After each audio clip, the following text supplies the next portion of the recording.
Good afternoon students, माई सब doctor बीना शाहीन। मैं already आप लोगों के साथ इंटरेक्ट हो चुकी हूँ बेसिक क्लास के समय। इन इलेक्ट्रिकल स्टूडेंट्स को मैं बता दूँ कि मैं आप लोग का जो सब्जेक्ट लूँगी उसका नाम है environmental engineering and sustainable development. Subject को पढ़ने से पहले मैं आप लोग को बुक का नाम बता देती हूँ ताकि सारे स्टूडेंट्स ये बुक खरीद लें। तो सबसे पहले हिंदी मीडियम वालों के लिए मैं बता दूं कि हिंदी में आपको जो बुक खरीदनी है वो उसका नाम है पर्यावरण अभियांत्रिकी। और ये जो बुक है, जो ऑथर है इस किताब के, उनका नाम है अजय कुमार उपाध्याय। और पब्लिशिंग हाउस जो पब्लिशर है वो दीपक प्रकाशन की बुक है। एक बार मैं फिर से रिपीट कर रही हूँ, पर्यावरण अभियांत्रिकी अजय कुमार उपाध्याय द्वारा लिखा गया ये किताब है और दीपक प्रकाशन इसके पब्लिशर हैं। आप लोग को मैं इस लेक्चर्स के बाद इसका एक इमेज भी ग्रुप में डाल दूँगी ताकि आपको बुक खरीदने में आसानी रहे। और जो इंग्लिश मीडियम वाले स्टूडेंट हैं वो बुक खरीदेंगे इन्वायरमेंट एंड इकोलॉजी, और इनके ऑथर हैं डॉक्टर पीयूषकांत पांडे और दीप्ति गुप्ता। और ये जो इनके जो पब्लिशिंग हाउस है वो है सन इंडिया। इंग्लिश मीडियम की बुक है, तो ये दोनों इन्वायरमेंट की बुक है। तो अपनी मीडियम के अकॉर्डिंग बच्चे खरीद लेंगे, इंग्लिश वाले इंग्लिश मीडियम की खरीद लेंगे और हिंदी मीडियम वाले हिंदी। और आप लोग को जान के खुशी होगी कि मैं जब लेक्चर्स लूँगी तो आपको दोनों वर्जन में, दोनों ही लैंग्वेज में समझाने की मेरी कोशिश रहेगी ताकि दोनों मीडियम के बच्चे मेरे लेक्चर को आसानी से समझ सकें। इस लेक्चर्स के बाद मैं आप लोग को असाइनमेंट्स दूँगी और उस असाइनमेंट्स को आपको पीडीएफ फॉर्मेट में अपने नोटबुक, पहले आप अपने नोटबुक में उसको आंसर लिख लेंगे और उसको फ़ोटो खींच के पीडीएफ फॉर्मेट बनाएंगे। और उसके बाद मेल आईडी है rsm141209@gmail.com, इसमें आपको भेजना होगा। और साथ ही साथ आपको ये चीज़ भी बता दूं कि जिस यूट्यूब चैनल के थ्रू मैं आपको ये नोट्स दूंगी उसको आप सब्सक्राइब कर लेंगे ताकि जब भी मेरी न्यू वीडियोज़ आएगी आपके सब्जेक्ट रिलेटेड तो आपको पता चल जाएगा। तो ठीक है स्टूडेंट्स, हम लोग क्लास स्टार्ट करते हैं। तो जैसे कि आप स्लाइड्स में देख पा रहे होंगे कि जो हमारा आज का जो टॉपिक है वो है इन्वायरमेंट एंड इट्स कंपोनेंट, जिसको हम हिंदी में बोलते हैं पर्यावरण और उनके घटक। तो पर्यावरण जो ये वर्ड है, इन्वायरमेंट, आप सभी इसे बिल्कुल नोन होंगे, सभी इसके बारे में जानते भी होंगे। उसको हम लोग बस थोड़ा सा रिवीजन करते हैं और उसके बाद हम लोग फिर आगे चलेंगे कि आखिरकार पर्यावरण के कितने घटक होते हैं और क्या क्या है। ठीक है, चलिए तो स्टार्ट करते हैं। तो the term environment has been derive from a French word environner. आप देख रहे हैं कि ये जो इन्वायरमेंट वर्ड है असल में एक फ्रेंच वर्ड से आया है जिसका मतलब होता है टू सराउंड, यानी घेरा। It refer to a both abiotic and biotic environment. अगर हम पर्यावरण की बात करें तो हिंदी में आप सभी जानते हैं कि पर्यावरण दो शब्दों का मेल है, परि प्लस आवरण, यानी हमारे तरफ का जो घेरा, हमारे तरफ का जो आवरण है वही, उसी को हम कहते हैं पर्यावरण। और आपको बता दूं कि पर्यावरण जो हम बोल रहे हैं कि हमारे चारों ओर तक का घेरा और आवरण है, असल में दो घटकों से बना है, एबायोटिक और बायोटिक। एबायोटिक का मतलब से संदर्भ है कि अजैविक यानी जिसमें जान नहीं है, और बायोटिक का मतलब होता है जैविक। तो दो घटकों से मिलकर पर्यावरण बना है। ठीक है, अब इसी पर्यावरण में हर तरह के जीव निर्जीव चीज़ें मिलती हैं। आपको साथ ही साथ ये कुछ उसकी कैरेक्टरिस्टिक बोलते हैं, कुछ विशेषताएं हैं पर्यावरण की, उसको भी हम लोग थोड़ा डिस्कस करते हैं। जैसे कि अभी आपने ये समझ लिया कि पर्यावरण का मतलब क्या है, कि पर्यावरण एक घेरा है हमारे चारों ओर, हमारा चारों तरफ का जो घेरा उसी को हम पर्यावरण बोलते हैं। पर्यावरण में दो प्रकार के घटक हैं, जैविक और अजैविक, जिसको हम लोग इंग्लिश में एबायोटिक और बायोटिक कंपोनेंट बोलते हैं। और environment is the sum total of condition that surround us at A given point of time and space. कहने का मतलब ये है कि जिस भी पर्यावरण में जो जो भी चीज़ें हैं, चाहे वो जैविक हो या अजैविक, दोनों में परस्पर समन्वय है, तालमेल है, और यही तालमेल पर्यावरण को संतुलित बनाए रखती है। कहीं पे भी किसी भी जगह की बात करें, किसी भी समय की बात करें, तो पर्यावरण में हर चीज़, जो भी चीज़ मौजूद है वो सब कहीं ना कहीं आपस में एक दूसरे से परस्पर संपर्क में है, और इन दोनों के संपर्क का संतुलन ही इस पर्यावरण में हम लोग को जिंदा रखे हुए है। पर्यावरण अपने आप में ही सेल्फ सस्टेनेबल है, सेल्फ सपोर्टिंग है। मतलब पर्यावरण पर हम आश्रित हैं, पर्यावरण हम पर आश्रित नहीं है। वो अपने हिसाब से खुद को संतुलित करता है। जो भी घटक में जो भी पदार्थ हैं वो आपस में एक घटक से दूसरे घटक में आना जाना उनका प्रवाह बना रहता है। जैसे आप सभी स्कूल लाइफ से पढ़ते आ रहे होंगे वाटर साइकिल के बारे में, जल चक्र के बारे में, कार्बन चक्र के बारे में।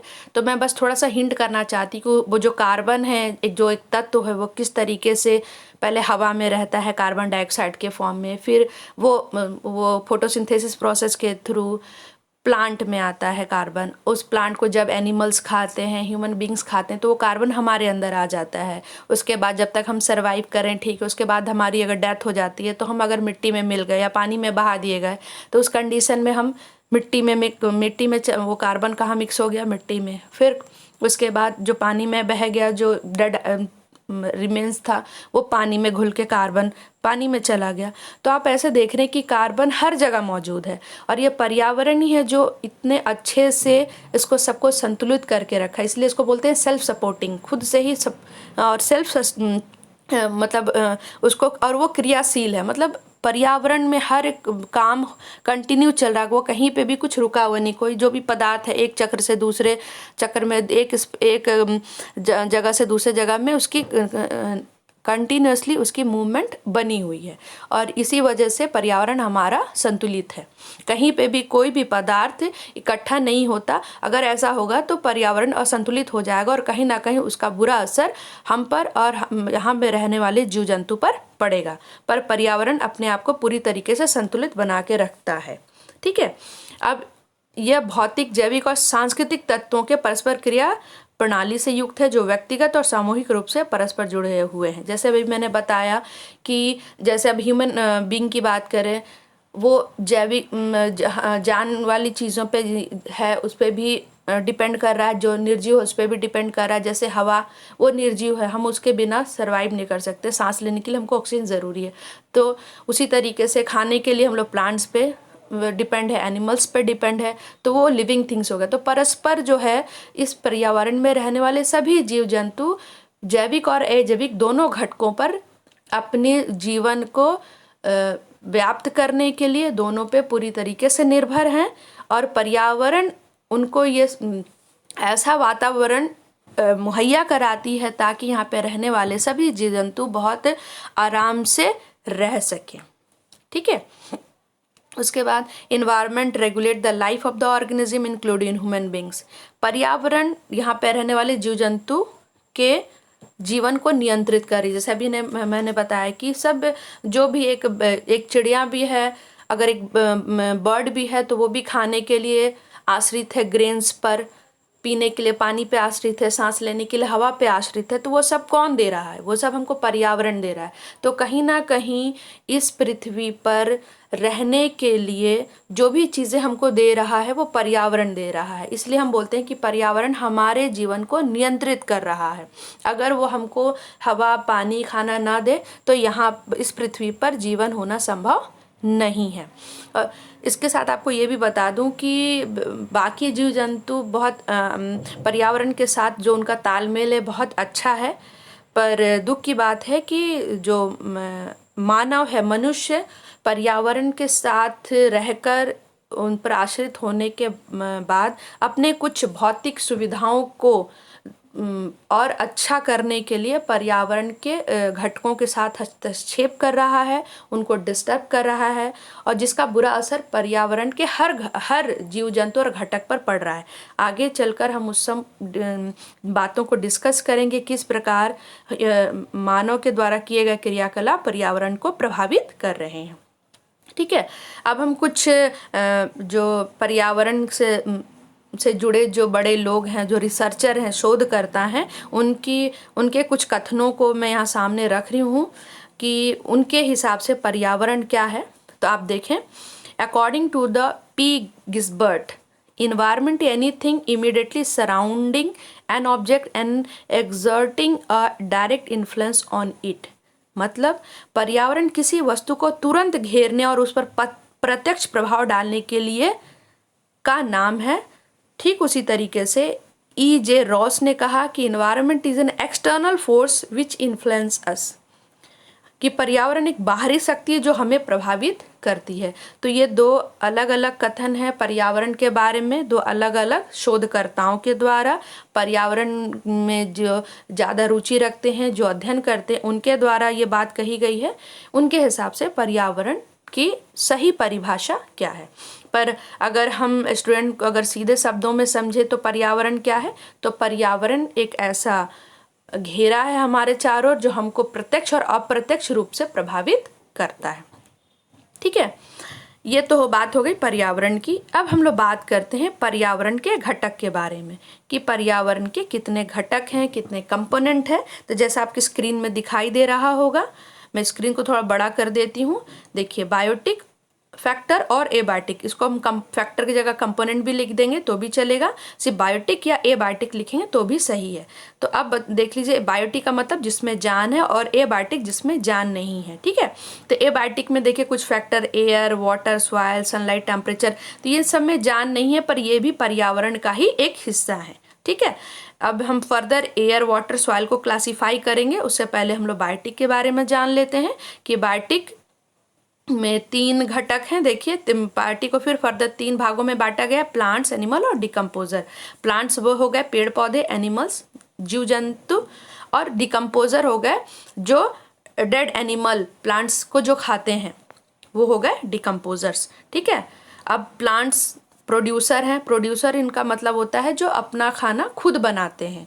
एनिमल्स में 3 तरह के एनिमल्स हो गए, प्राइमरी कंज्यूमर, सेकेंडरी कंज्यूमर और टर्शियरी।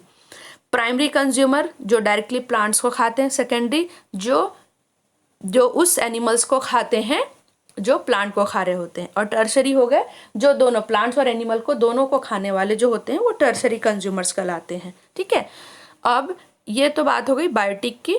अब एबायोटिक में जैसे एयर है, अब आपको कुछ इमेज भी आपको जो दिखाई दे रही होगी, इसमें इमेज में विंड भी है, यानी हवा की बात जो कर रहे हैं।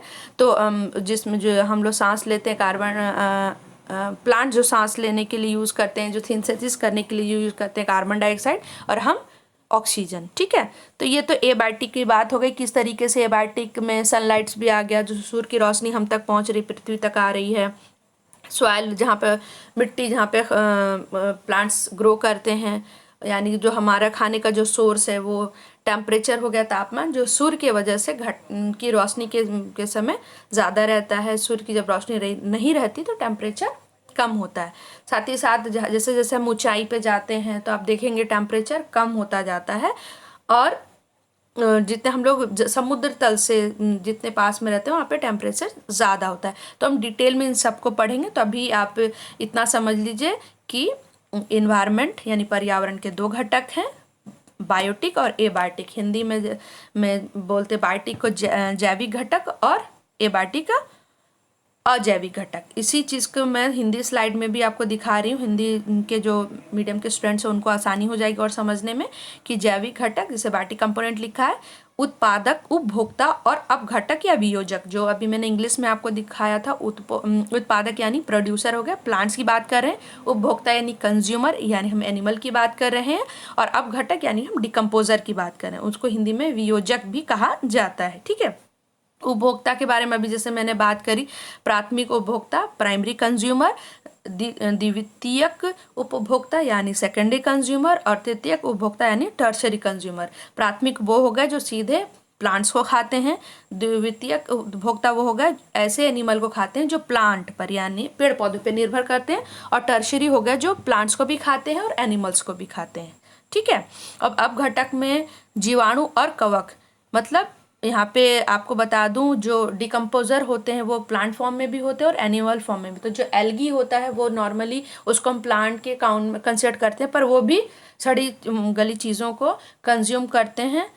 और जीवाणु में हो गए आपके बैक्टीरिया हो गए, प्रोटोजुआ हो गए, ये सब जो हैं वो डिकम्पोजर है, जो सड़ी गली चीज़ जो ज़्यादातर मिट्टी सॉइल में रहते हैं और चीज़ों को डिकम्पोज करके खुद सर्वाइव करते हैं। ठीक है, यहाँ पे थोड़ा सा हम क्लासिफिकेशन इमेज के थ्रू देख लें। जब होता है कि बच्चे ज़्यादातर इमेज वाली चीज़ें बच्चे अच्छे से समझ लेते हैं। तो आप यहाँ पिक्चर्स में देख सकते हैं। बायोटिक में मैंने बैक्टीरिया का फ़ोटो लिया है, एनिमल्स हैं, फंगी है, प्लांट्स हैं, उसके बाद अर्चिया है, प्रोटीसिस है, ये सब माइक्रो ऑर्गेनिज्म में डिकम्पोजर्स हैं। ठीक है, ये बायोटिक में आप देखिए एयर है, सैलिनिटी है, सॉइल है, water, light, temperature, minerals, pH, humidity जिसको हम लोग आर्द्रता बोलते हैं, तो ये सब अजैविक घटक हैं। ठीक है, अब एक एक करके हम लोग दोनों घटकों को डिटेल में पढ़ेंगे।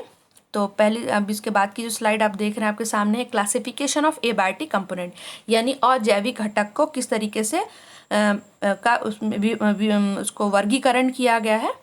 तो आप सभी शुरू से हाइड्रोस्फीयर, एटमॉस्फेयर के बारे में पढ़ते आ रहे हैं। तो हाइड्रोस्फीयर क्या है? पृथ्वी में जो हिस्सा पानी का है उसको हम हाइड्रोस्फीयर बोलते हैं, यानी वाटर बॉडीज वाले जो पार्ट्स हैं हाइड्रोस्फीयर कहलाते हैं, जिसको हम लोग हिंदी में जलमंडल बोलते हैं। ये पिक्चर्स में आप देखिए, जो ऊपर मतलब धरती का वह भाग जहाँ पे वायु विद्यमान है उसको हम लोग वायुमंडल बोलते हैं, यानी एटमॉस्फेयर। अब यहाँ पे देखिए, जो पृथ्वी के ऊपर का जो हिस्सा है, मतलब जिसमें मिट्टी रहती है, तो वो हम लिथोस्फीयर उसको बोलते हैं। पर जैसे जैसे हम पृथ्वी के अंदर गहराई में जाएंगे तो वो हिस्सा कहलाता है जियोस्फीयर। ठीक है, उसमें कैटेगराइज है मेंटल और कोर। आपको बता दूं कि पृथ्वी का जो हिस्सा है उसको 3 हिस्सों में बांटा गया, क्रस्ट, मेंटल और कोर। क्रस्ट जो होता है वो पृथ्वी का ऊपरी सतह है, उसके बाद की जो सतह है वो मेंटल कहलाती है, और सबसे अंदर का जो पार्ट है वो कोर कहलाता है। इसलिए उसको मैं डिटेल में यहाँ दिखा रही हूँ। ठीक है, उसको हम लोग इंटायर को बोलते हैं जियोस्फीयर, यानी जहाँ पे क्रस्ट, मेंटल और कोर ये तीनों हिस्सा पृथ्वी का जो ठोस हिस्सा है, भूमि वाला जो हिस्सा है वो कहलाता है। पर जो ऊपरी परत, सिर्फ अगर मैं क्रस्ट की बात करूं तो वो कहलाता है लिथोस्फीयर, यानी स्थल मंडल। ठीक है, जहाँ पर हम रहते हैं, सारे जीव जंतु जो स्थल पे रहते हैं। अब बायोस्फीयर वर्ड है, तो बायोस्फीयर किन को मिला के बना है? सॉइल और एटमॉस्फेयर में रहने वाले जितने भी जीव जंतु हैं उनको मिलाकर बना है आपका बायोस्फीयर।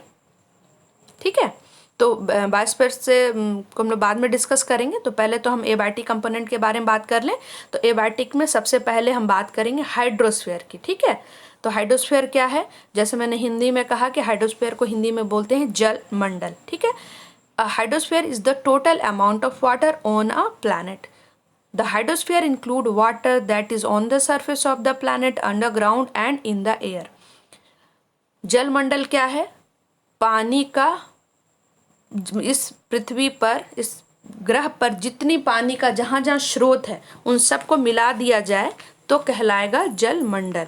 जलमंडल में सतह के ऊपर जो पानी है वो भी है, जो ज़मीन के अंदर यानी जिसको हम लोग भूमिगत जल बोलते हैं वो भी है, और साथ ही साथ वायुमंडल में भी जो भाप के रूप में, वाटर वेपर के रूप में, मॉइस्चर के रूप में, ह्यूमिडिटी के रूप में जो वायुमंडल में भी जो जल विद्यमान है वो भी हाइड्रोस्फीयर के अंतर्गत आता है। ऐसा ज़रूरी नहीं है कि जो सरफेस पे ही जो पानी है वही जलमंडल कहलाएगा, बल्कि जलमंडल में वो तीनों पानी के तीनों रूप आते हैं, चाहे वो बर्फ़ के रूप में हो, आइस जिसको हम लोग बोलते हैं, ग्लेशियर बोलते हैं, आइस बोलते हैं, वो भी जलमंडल का ही एक स्रोत है। तो भूमि पर जो जल है यानी सरफेस के ऊपर भूमिगत जल यानी जो ग्राउंड वाटर अंदर में जो है, और साथ ही साथ वायु में मौजूद वाटर वेपर, ये सब जलमंडल का ही जलमंडल इन सब से मिलकर ही बना है। ठीक है, अब planet hydrosphere can be liquid, vapour और आइस। आपको बता, जैसे भी मैंने बोला कि हाइड्रोस्फीयर यानी जलमंडल की बात करें तो ऐसा ज़रूरी नहीं कि जो जल है वो सिर्फ लिक्विड अवस्था में रहे तो ही जलमंडल का भाग होगा, बल्कि पानी अगर वेपर यानी भाप के रूप में हो, बर्फ़ के रूप में हो, तो भी वह जलमंडल का ही एक रूप है। On earth liquid water exist on the surface in the form of ocean, lakes and river.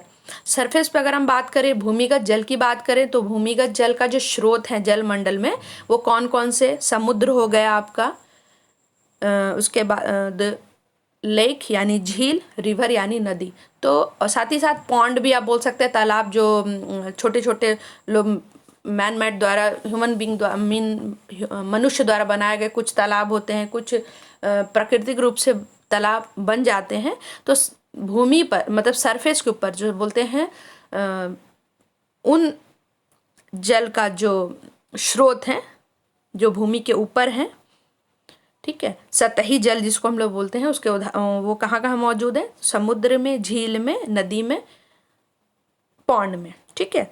जो चीज़ को मैं समझा रही थी उसी चीज़ का हिंदी वर्जन नीचे लिखा हुआ है। अब आपको बता दूं, water is the most abundant substance at the surface of earth. शायद बोलते हैं कि पृथ्वी पे जल के होने के वजह से ही इस पृथ्वी पर जीवन विद्यमान है, अन्यथा इस पृथ्वी पर जीवन नहीं होता, ठीक है।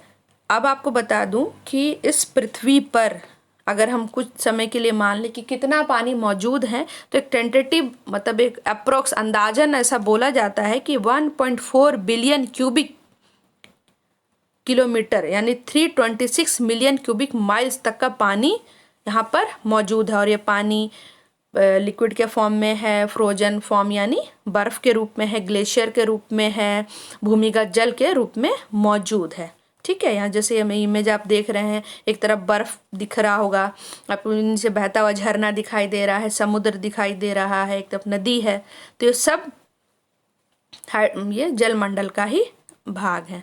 आपको बता दूं जो है हाइड्रोस्फीयर यानी जलमंडल, वो पृथ्वी का 3 हिस्सा जो है, पृथ्वी का 3 हिस्सा जल से ही घिरा हुआ है, सिर्फ एक हिस्सा पृथ्वी का यानी भूमि है, ठीक है। नाउ दूसरा हम लोग बात करते हैं एटमॉस्फेयर के बारे में। एटमॉस्फेयर जिसको हिंदी में हम लोग बोलते हैं वायुमंडल। वायुमंडल जो है, जो मीनिंग है वो असल में ग्रीक वर्ड है जिसका मतलब होता है एटमॉस्फेयर जो वर्ड है वो बना है ग्रीक वर्ड से एटमॉस, जिसका मतलब होता है वेपर यानी, एंड स्फेरिया मीन्स बॉल और स्फेयर। तो हवा का बॉल, हवा का घेरा कहलाता है एटमॉस्फेयर यानी वायुमंडल। is a layer of or a set of layer of gases surrounded a planet or other material body that is held in place by the gravity of that of body। आपको बता दूं कि हमारे पृथ्वी पे ही वायुमंडल क्यों है? उसका सबसे बड़ा कारण है पृथ्वी का गुरुत्वाकर्षण। पृथ्वी के गुरुत्वाकर्षण के वजह से, ग्रेविटी के वजह से हमारे चारों ओर इस वायु का घेरा मौजूद है। अगर पृथ्वी पे ग्रेविटी नहीं होती तो हवा इस तरीके से एक घेरा हमारे चारों ओर नहीं होता, बल्कि ये लेयर होती ही नहीं। तो कहीं ना कहीं इस पृथ्वी पे वायुमंडल का होने का सबसे बड़ा कारण है पृथ्वी में गुरुत्वाकर्षण होना या अर्थ ग्रेविटी, जिसने इस वायुमंडल को पकड़ के रखा हुआ है। और यही वजह है कि हमारे पास हमारा खुद का वायुमंडल मौजूद है, ठीक है। अब आपको बता दूं कि ये जो हमारा वायुमंडल है बहुत सारे गैसों का मिश्रण है, कोई एक गैस नहीं है। अगर एक लिस्ट बनाई जाए तो बहुत मतलब कुछ 10 से 12 उससे ज़्यादा ही होंगे गैसों का मिश्रण है। अगर हम उसकी कंपोजिशन की बात करें कि कौन से गैसें ज़्यादा मौजूद हैं, तो आपको बता दूं कि नाइट्रोजन गैस की मात्रा सबसे ज़्यादा है वायुमंडल में, और उसकी परसेंटेज अप्रॉक्स मानी गई है कि 78% जो है वो नाइट्रोजन गैस इस वायुमंडल में है। उसके बाद नंबर आता है ऑक्सीजन का जो कि 21% है। उसके बाद है आर्गन 0.9%, और उसके बाद आता है कार्बन डाइऑक्साइड जिसकी मात्रा 0.3% है। उसके बाद और भी अदर गैसेज हैं ट्रेंस अमाउंट में, वेपर के फॉर्म में, और भी एलिमेंट्स और तत्व मौजूद हैं इस पर्यावरण में, इस वायुमंडल में, ठीक है। अब आपको बता दूं, नेक्स्ट स्लाइड आपके सामने है, आप इस स्लाइड को बहुत ध्यान से देखेंगे, एग्जाम में बहुत बार इससे रिलेटेड क्वेश्चंस आते हैं कि एटमॉस्फेयर जो है वो 4 भागों में, 4 लेयर में विभाजित किया गया है। और ये जो वर्गीकरण इस वायुमंडल का किया गया है उसमें मौजूद गैसों, साथ ही साथ उनके उस स्फीयर मंडल में हो रहे क्रियाकलापों के आधार पर ये वर्गीकरण है, ठीक है। वहाँ पे टेम्परेचर भी वेरी करता है, ठीक है। तो आपको बता दूं एटमॉस्फेयर के 4 परत हैं, 4 लेयर हैं। सबसे नीचे जो ठीक जमीन से जुड़ा हुआ है 10 किलोमीटर तक, यानी भूमि के जीरो, अगर मैं लेवल की बात करूँ तो सी लेवल से अगर हम 0 किलोमीटर से 10 किलोमीटर का जो एरिया है, मतलब रेडियस है पूरा, बात करें वायुमंडल मतलब अर्थ सरफेस का, पृथ्वी के चारों का 10 किलोमीटर का जो ऊपर का जो लेयर है वो ट्रोपोस्फेयर कहलाता है। उसके बाद स्ट्रेटोस्फेयर है। आपको बता दूं इसी स्ट्रेटोस्फेयर में हमारा ओजोन का लेयर है जो अल्ट्रावायलेट रेडिएशंस को रोकता है। उसके बाद आता है मीजोस्फेयर जो 50 किलोमीटर के ऊपर है। ठीक है, कहाँ तक? 85 किलोमीटर के आसपास है, जो इसको हम लोग मीजोस्फेयर बोलते हैं। ठीक है, और सबसे ऊपर है थर्मोस्फेयर जो 85 किलोमीटर के ऊपर है। तो इस तरीके से जो 4 वर्गीकरण है वायुमंडल का, ट्रोपोस्फेयर, स्ट्रेटोस्फेयर, मीजोस्फेयर और थर्मोस्फेयर। तो ट्रोपोस्फेयर कहाँ से कहाँ तक है? 0 से 10 किलोमीटर तक, 10 किलोमीटर से 50 किलोमीटर तक स्ट्रेटोस्फेयर है, 50 किलोमीटर से 85 किलोमीटर तक मीजोस्फेयर है, और उसके बाद 85 किलोमीटर के बाद थर्मोस्फेयर है। एक एक करके हम लोग इस चारों स्फेयर के बारे में जानेंगे कि ये क्या है और यहाँ पे कौन कौन सी गैसें मौजूद हैं। ठीक है, नाउ ट्रोपोस्फेयर, अब चूंकि ये नाम है तो हिंदी इंग्लिश में एक जैसा ही नाम रहेगा, उसमें कोई परिवर्तन नहीं है। तो this is the lowest part of the atmosphere, the part we live in, जहाँ हम रहते हैं, ये सबसे निचला भाग है वायुमंडल का। It's contain most of our weather, cloud, rain, snow. तो जितना भी मौसम से रिलेटेड जो भी क्रियाकलाप होते हैं, बादल का बनना, बारिश का होना, बिजली का कड़कना, हवा का चलना, तो जो भी मौसमी जो गतिविधियां होती हैं, जो भी वेदर रिलेटेड जो भी क्रियाकलाप होते हैं, वो इसी स्फीयर या इसी मंडल में होते हैं, ट्रोपोस्फियर में। ठीक है, it is the part of the atmosphere, the temperature get colder as the distance above earth increases. आपको बता दूं कि जैसे जैसे हम ऊंचाई पे जाते हैं तो तापमान कम होता जाता है। आपको ये चीज़ पता ही होगी कि जैसे हम लोग पहाड़ी इलाके में जाते हैं, हिल स्टेशन की तरफ जाते हैं, वहाँ पे टेम्परेचर कम होता है, और जैसे जैसे हम पहाड़ से नीचे आते हैं मतलब तो वहाँ पे टेम्परेचर थोड़ा ज़्यादा रहता है। ठीक है, अब आपको बता दूं बाय अबाउट 6.5 डिग्री पर किलोमीटर, अगर जितनी हम ऊंचाई पे जाते जाएंगे, 1-1 किलोमीटर पे 6.5 डिग्री सेल्सियस का तापमान घटता चला जाता है। The actual change of temperature with height vary from 1 day to depending on the weather. ठीक है, the troposphere contain about 75% of all the air in the atmosphere and almost all of the water vapour which from cloud and rain. सबसे interesting बात इस sphere की ये है कि वायुमंडल का जो 75% जितना भी गैस है वो सिर्फ इसी मंडल में व्याप्त है, और पानी का जो भी रूप है, जो वेपर है, जो क्लाउड बनते हैं, वो सब इसी मंडल में है। इसके ऊपर पानी का कोई भी रूप मौजूद नहीं है। ठीक है, इसके बाद आते हैं स्ट्रेटोस्फेयर पे। तो स्ट्रेटोस्फेयर जैसे मैंने बताया कि बहुत इम्पॉर्टेंट स्फीयर है वायुमंडल का। उसका रीज़न ये है कि इसी स्फीयर में आपका ओजोन का लेयर है जो कि हमको अल्ट्रावायलेट रेडिएशन से बचाता है। ठीक है, तो this extend upward from the troposphere to about 50 kilometre. It contain much of the ozone in the atmosphere. The increase in temperature with height occur because of the absorption ultraviolet radiation from the sun by this ozone. Temperature in the stratosphere are higher over the summer pole and lowest over the winter pole. आपको मैं ये चीज़ clear कर देना चाहती हूँ कि जिस तरीके से हम ट्रोपोस्फेयर में देखा कि जैसे हम ऊंचाई पे जा रहे कि किलोमीटर पे 6.5 डिग्री सेल्सियस तापमान घट रहा था, पर जब हम स्ट्रेटोस्फेयर में एंटर कर जाएंगे तो आपको बताता हूँ जैसे जैसे हम लोग ऊपर जाएंगे तापमान बढ़ता है। उसका कारण है ओजोन की परत जो कि अल्ट्रावायलेट रेडिएशन को एब्जर्व कर लेती है। तो हीट को एब्जर्व करने की वजह से इस स्फीयर का यानी स्ट्रेटोस्फेयर का तापमान मतलब ट्रोपोस्फेयर के कंपेयर में ज़्यादा होता है। ठीक है, और ये स्फीयर बहुत जीवनदायिनी स्फीयर है। जैसे मैंने बताया कि अल्ट्रावायलेट रेडिएशन को ट्रैप करने की वजह से, एब्जॉर्ब करने की वजह से ये रेडिएशन पृथ्वी पर नहीं पहुंच पाती, और इस तरीके से हम चमड़े की बीमारी से बच जाते हैं, और भी बहुत सारी परेशानियां जो पेड़ पौधे पे आ सकती थी उससे बचाव होता है। ठीक है, पर आपको ये पता होगा कि अब इस परत पर छेद हो रहे हैं, ये परत पतला हो रहा है, तो कहीं ना कहीं कारण क्या है?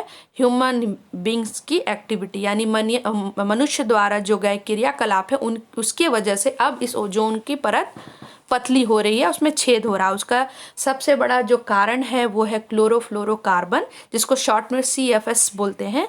ये ये जो है रेफ्रिजरेटर में या किसी भी कूलिंग एजेंट के रूप में इस केमिकल का यूज़ किया जाता है, और ये जब पर्यावरण में इसको हम छोड़ देते हैं तो कहीं ये अब ओजोन को पतला करने का काम कर रहा है। ठीक है, हम लोग आगे अभी तक सबसे बड़ा होल जो एंटार्क्टिक ओजोन होल के रूप में दिखाई दिया है, हम इस पर्टिकुलर ओजोन डिप्लीशन के यानी ओजोन की परत का पतले होने के ऊपर हम एक अलग से ही क्लास मैं लूँगी। उसमें आपको डिटेल में समझाऊंगी कि इस तरीके से ओजोन की परत बनती है, बिगड़ती है और कैसे ये क्लोरोफ्लोरोकार्बन उसको पतला करने का या छेद करने का कार्य कर रहा है। ठीक है, come to the next sphere, mesosphere. The region above the stratosphere is called the mesosphere. Here the temperature again decrease with height reaching a minimum of about -90 degree Celsius at the mesopause. अब आपको बता दूं, जैसे फिर हम लोग mesosphere यानी 50 kilometre के ठीक फिर ऊपर जाएंगे तो तापमान फिर घटने लग जाता है, क्योंकि यहाँ पे कोई भी ऐसा नहीं है लेयर जो कि उस ही मतलब सूर्य की जो किरण आ रही है उसको एब्जर्व कर सके। वो सीधे जाकर स्ट्रेटोस्फीयर में ओजोन द्वारा सोखी जाती है, इस वजह से वहाँ का तापमान ज़्यादा है। पर मेसोस्फीयर में तापमान -90 डिग्री सेल्सियस के आसपास तक भी होता है। ठीक है, उसके बाद थर्मोस्फीयर एंड आयनोस्फीयर। आयनोस्फीयर बोलने का कारण ये है कि यहाँ पे इतना ज़्यादा तापमान होता है कि जो गैस है, जो रिमेनिंग जो गैस जो मौजूद होता है वो तापमान की वजह से आयनित हो जाते हैं और आयंस के रूप में यहाँ पर जो गैस हैं वो मौजूद रहती हैं। इसी वजह से थर्मोस्फीयर को आयनोस्फीयर भी कहा जाता है। ठीक है, और ये रीजन 80 किलोमीटर के ऊपर है। तो यहाँ तक हम लोग आयनोस्फीयर के बारे में हमने डिस्कस किया।